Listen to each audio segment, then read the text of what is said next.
Let's talk about the key roles within the supply chain and logistics in the manufacturing industry. First, production planning. This is like the master schedule for manufacturing. It ensures that production lines up with what sales are ordering and uses resources efficiently. Inventory management. Think of this as keeping a balanced inventory. It makes sure there is just the right amount of stock, enough to meet demand while preventing both shortages and excess. It works with sales, ensure product availability, and with manufacturing to manage raw materials. Demand supply forecasting. This is all about predicting what will be needed in the future based on current sales plans.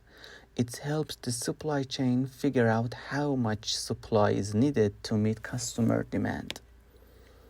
The next one is material requirement planning or MRP. MRP figures out how much of each material is needed for production and schedules when to get it.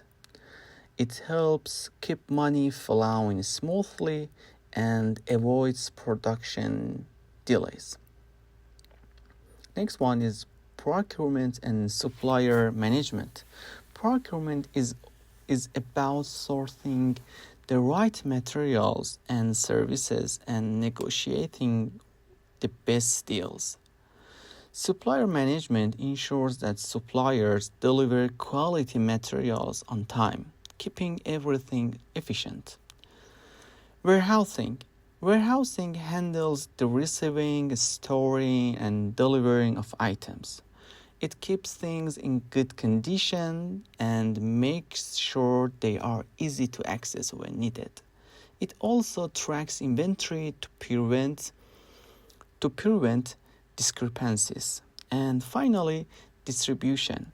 Distribution is all about getting product from the company to customers or retailers. It ensures that product arrive on time and in great shape, working closely with sales to meet delivery expectations.